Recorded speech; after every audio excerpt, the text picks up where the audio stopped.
BBR TV న్యూస్కు స్వాగతం. నేను మీ హనుమంతరావు. బీబీఆర్ టీవీ చెప్పిందే జరిగింది. జనసేన టీడీపీ ఉమ్మడి అభ్యర్థిగా అనకాపల్లి అసెంబ్లీ టికెట్ కొనతాల రామకృష్ణకే వరిస్తుందని గతంలోనే బీబీఆర్ టీవీ చెప్పింది. ఆ విషయం ఇప్పుడు నిజమైంది. ఈరోజు టీడీపీ జనసేన పొత్తులో భాగంగా తొలి జాబితా విడుదల చేసిన నేపథ్యంలో అనకాపల్లి అసెంబ్లీ టికెట్ను జనసేన పార్టీ అభ్యర్థిగా కొనతాల రామకృష్ణను ప్రకటించారు.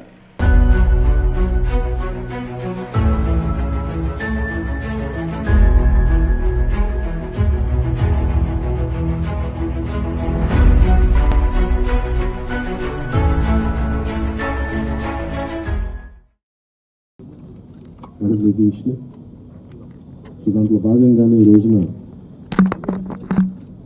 శ్రీ చంద్రబాబు నాయుడు గారితో గత 2 సంవత్సరాలుగా మేము ఆలోచిస్తూ ఉన్నాం. ఈ పర్టికులర్ రాష్ట్ర క్షేమం గురించి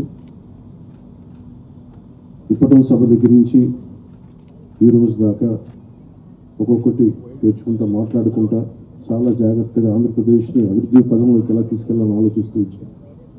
అందులో భాగంగానే ఈ రోజున ఒక బంగారు భవిష్యత్తు కోసం ఈ నేపథ్యంలో అనకాపల్లిలో కొనతాల అభిమానులు జన సైనికులు సంబరాలు జరుపుకుంటున్నారు.